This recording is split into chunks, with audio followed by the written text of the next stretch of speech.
எங்களுக்கும் திமுகவிற்கும் தான் நேரடியாக போட்டி என ஒருவர் கூறுகிறார். திமுகவோடு போட்டி போட அவருக்கு தகுதியே இல்லை என திருவாரூரில் 30,000 பேர் கலந்து கொண்ட ஓரணியில் தமிழ்நாட்டின் மண், மொழி, மானம் காக்க திமுக தலைவரும் முதல்வருமான மு.க.ஸ்டாலின் அறிவுறுத்தலின்படி திருவாரூர் மாவட்ட திமுக சார்பில் திருவாரூர் தெற்கு வீதியில் தமிழ்நாட்டை தலைகுனிய விட மாட்டேன், ஓரணியில் தமிழ்நாடு தீர்மானம் ஏற்பு பொதுக்கூட்டம் கட்சியின் மாவட்ட செயலாளரும் எம்எல்ஏவுமான பூண்டி கலைவாணன் தலைமையில் நடைபெற்றது. இதில் கழக முதன்மை செயலாளரும் திருச்சி மண்டல பொறுப்பாளரும் நகராட்சி நிர்வாகத்துறை அமைச்சருமான கே.என். நேரு, தொழில்துறை அமைச்சர் டி.ஆர்.பி. ராஜா, தமிழக அரசின் டெல்லி சிறப்பு பிரதிநிதி ஏ.கே.எஸ். விஜயன், முன்னாள் அமைச்சர் மதிவாணன், தாட்கோ தலைவர் இளையராஜா உள்ளிட்ட பலர் பங்கேற்றனர்.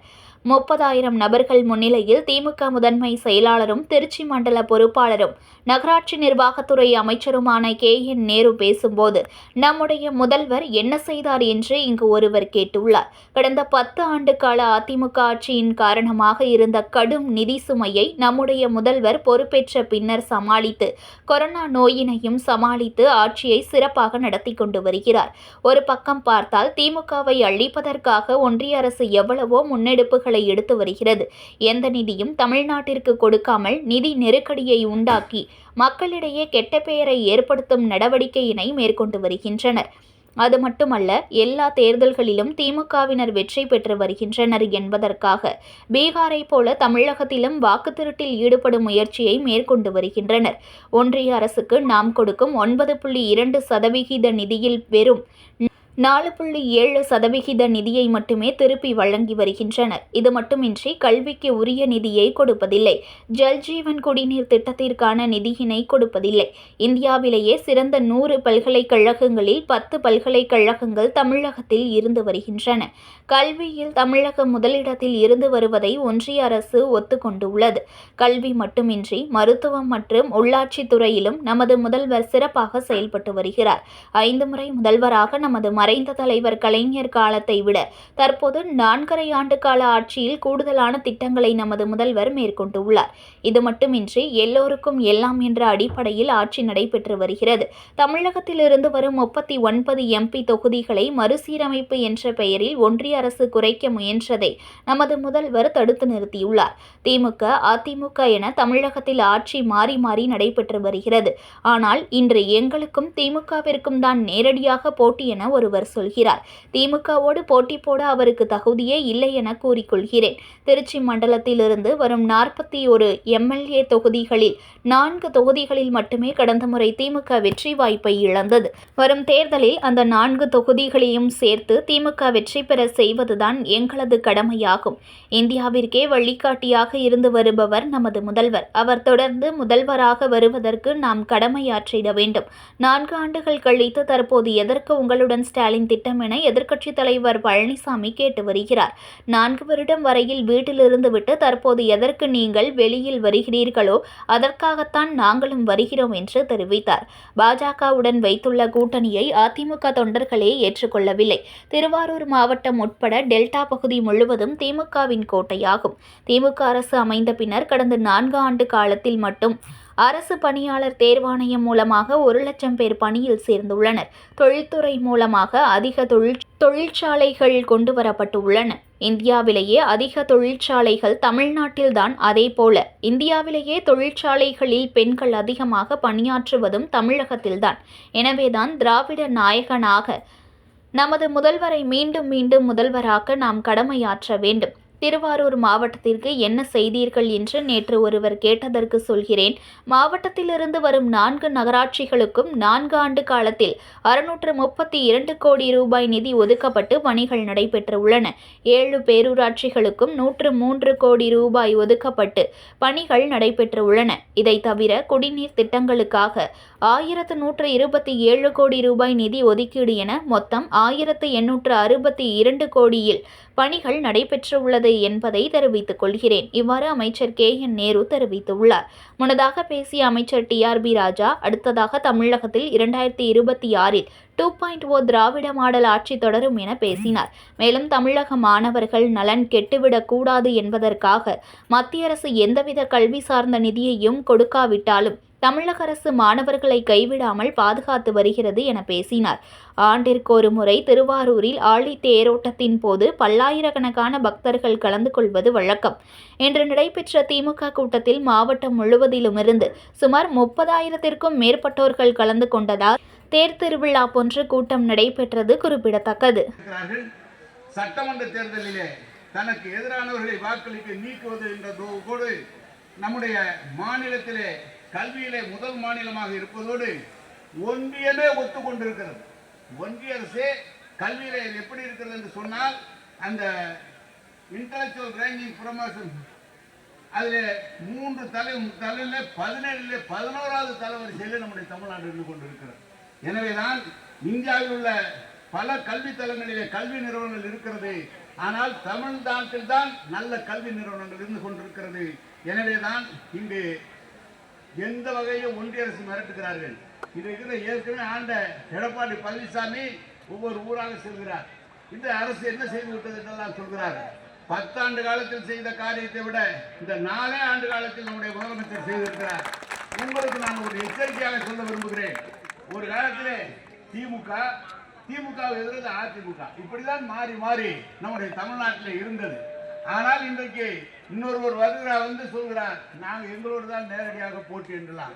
திமுகவோட போட்டி போட உனக்கு தகுதியே இல்லை தம்பி. நம்முடைய பாலுவர்கள் சொல்வது போல நீ வந்து நம்முடைய கலைவாணன் சொன்னார், நான் பார்க்குறேன் அப்படின்னு சொன்னார். நான் இப்படிலாம் சொன்னேன். நான் முதல் நாள் தான் வந்துட்டு போகிறேன், நீ மறுநாள் அதே இடத்துல கூட்டம் போடுறேன்னா வாண்டா அதை அடிச்சு காமிக்கிறேன். நான் அடிச்சு காமிச்சிருக்கேன். எனவே நான் இதை சொல்வதற்கான சும்மா இருந்தவனை கிளப்பிட்டீங்க. இனிமேல் அது மறுபடியும் 2021 மீண்டும் தமிழ்நாட்டுடைய முதலமைச்சராக தளபதி அவர்களை அமர வைக்கிற வரை இந்த போராட்டம். நான் இந்த இடத்தை பற்றி சொல்ல வேண்டும். 89 நான் கலைஞரோடு இங்கு வந்தேன். அவர் என்னை அழைத்து வந்தார். இன்றைக்கு தொடர்ந்து அவரோடு இருந்து நான் பணியாற்றி இருக்கிறேன். கலைவாணன் அவர்கள் இடைத்தேர்தல் வருகிற போது கலைவாணன் அவர்களுக்காக இந்த தொகுதியுடைய பொறுப்பாளராக நான் இருந்திருக்கிறேன். தொகுதியுடைய பொறுப்பாளராக இருந்து இந்த தொகுதி மிகப்பெரிய வெற்றியை பெற்றது. அடுத்த தடவை வெற்றி பெற்றிருக்கிறார். ஒரு சம்பிரதாயமாக திருவாரூரிலே எங்களுடைய வேலையை ஆரம்பித்திருக்கிறோம். எங்களுக்கு கொடுத்திருக்கிற பொறுப்பு என்பது 41 தொகுதி எங்களுக்கு பொறுப்பு கொடுத்திருக்கிறார்கள். ஏற்கனவே 4 தொகுதியில் தான் திமுக வெற்றி வாய்ப்பு எழுந்தது. அந்த 4லும் சேர்த்து திமுக வெற்றி பெற வைப்பதுதான் நீங்களுடைய கடமை. நீங்கள் எல்லாம் சொல்றாங்க, பத்திரிகையாளர்லாம் சொல்றாங்க, அவன் அப்படியே விடுங்க பார்த்துக்குவோம் அப்படின்னு தான் சொல்றாங்க. எனவே தான் இங்க இருக்கிற நம்முடைய கழக தோழர்களுக்கு பொதுமக்களுக்கு ஒன்று சொல்கிறேன். இது போல ஒரு சிறந்த முதலமைச்சரை, நான் அமைச்சராக இருக்கிறேன் என்பதற்காக நான் சொல்லவில்லை, இது போல இருக்க ஒரு சிறந்த முதலமைச்சரை இனி இந்த நாடு காண்பது என்பது அரிது. இவரை விட்டு விடாதீர்கள். தமிழ்நாடு வளர்ச்சிக்கு இவர்தான் சரியானார். நீங்க வேற யாராவது வந்தால் நீங்க பாத்தீங்கன்னா பழனிசாமிலாம் முதலமைச்சராக இருந்தார். 4 வருஷத்துல அவர் என்ன செஞ்சாருன்னு பூரா தெரியும். அவர் இன்னைக்கு சொல்றார், 4 வருஷம் கழிச்சு தமிழ்நாடு ஓரணியில் மக்களுடன் ஸ்டாலின் இப்ப ஆரம்பிக்கிறாரு. ஏன் அவர் 4 வருஷம் என்ன பண்ணாரு அப்படின்னு சொல்லி பழனிசாமி கேட்டார். நீ 4 வருஷம் ஊட்டி இருந்துட்டு 4 வருஷம் கழிச்சு தானே நீ வெளியே வர, நீ எதுக்கு வந்து அதுதான் வரணும். எனவே அதிமுக பாஜக கூட்டணி என்பது ஒரு அமையாத கூட்டணி. அதிமுக தொண்டர்கள் பாஜகவை ஏற்றுக்கொள்ளவில்லை. பாஜக வந்தால் நிச்சயம் இந்த கபலீகரம் அதிமுகவை கபலீகரம் செய்துவிடும் என்பதை அதிமுக தொண்டர்கள் செய்கிறார்கள். எனவேதான் நம்முடைய முதலமைச்சரை, அந்த அவரின் மக்களுக்காக உழைக்கிற முதலமைச்சரை காப்பதுதான் நம்மளுடைய கடமை. இது போல இருக்கிற நம் பாலு சொன்னது போல அவரை பற்றியெல்லாம் எந்த கவலையும் இல்லை. நிச்சயமாக இந்த டெல்டா பகுதி என்பது கழகத்தினுடைய கோட்டை, அதுவும் திருவாரூர் என்பது மிக மிக கோட்டை. நான் உள்ளபடியே மாவட்ட செயலாளரை பாராட்ட கடமைப்பட்டிருக்கேன். மன்னார்குடியில் நான் அவரை முடிச்சுட்டு தானப்பா உங்ககிட்ட வரணும்.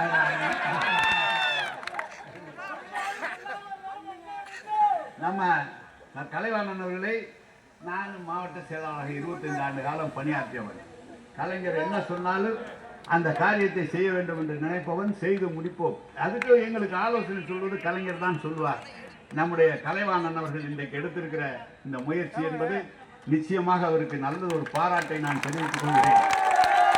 நம்முடைய ராஜா அவர்கள் அவர் தொழில்துறை அமைச்சராக பொறுப்பேற்றார். ஒரு இடையில நம்முடைய முதலமைச்சர் அவரை நம்பி தந்தார். தமிழ்நாட்டில் நேற்றுக்கு அவர் என்ன நேற்று வந்து கேட்குறான், உப்புல வந்துச்சான்னு கேட்குறான், ரோடு போட்டியான்னு கேட்குறான், எல்லாங்க நீங்க எது வேணாலும் கேளு. நேற்று ஒரே நாளில் 30,000 கோடிக்கு திட்டத்தை கொண்டு வந்து கொடுத்து விட்டு தான் மேடையிலே உட்கார்ந்துருக்கார். முதலமைச்சர் செஞ்சு 15,556 கோடிக்கு திட்டங்களை கொண்டு வந்து முதலீடுகளை கொண்டு வந்து வேலை வாய்ப்பை உருவாக்கி இருக்கிறார். தமிழ்நாடு அரசு பொறுப்பேற்றுக் கொண்ட பிறகு கிட்டத்தட்ட 1 லட்சம் பேர் டிஎன்பிசியில் வேலைக்கு எடுத்திருக்கிறார்கள்.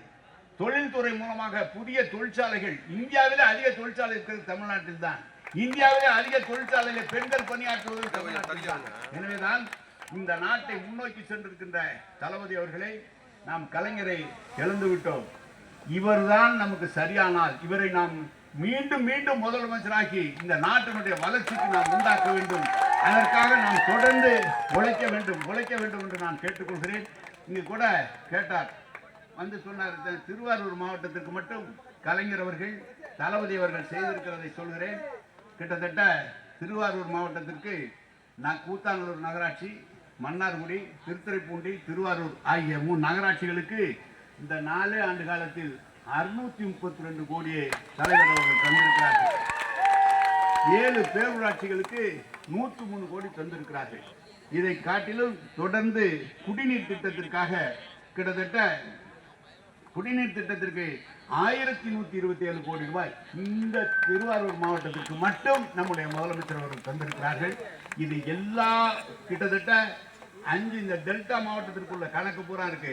நான் திருச்சி எடுத்துட்டு வரல, ஏன்னா நீங்களும் போச்சுங்க திருச்சிக்கு பட்டு அவ்வளோ கேட்பீங்க, அதனால நான் எடுத்து வரல. திருவாரூர் எப்படி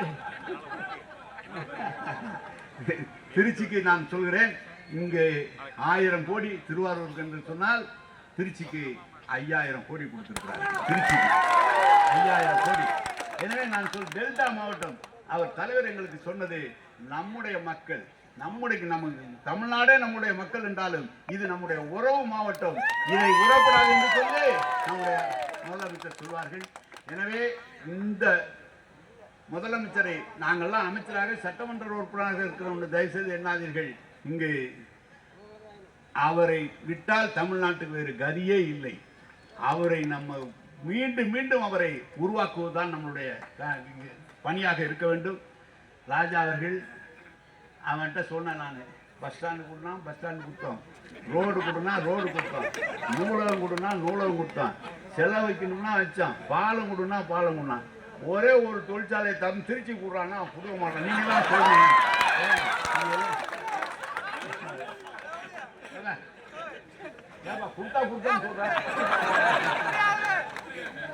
எனவேதான் நம்முடைய கழகாட்சி என்பது சிறந்த ஆட்சி. அதனுடைய தலைவர் எங்களை எல்லாம் வாயை கட்டி போட்டு மேடையில் ஏற்றிட்டாங்க. எனவே மேற்கொண்டு நாங்கள் எதை சொல்ல முடியாது. ஆனால் இந்த இயக்கத்தை கட்டி காப்பது, தலைவருக்கு உறுதுணையாக இருப்பதுதான் நம்முடைய தலையாய கடமை என்று சொல்லி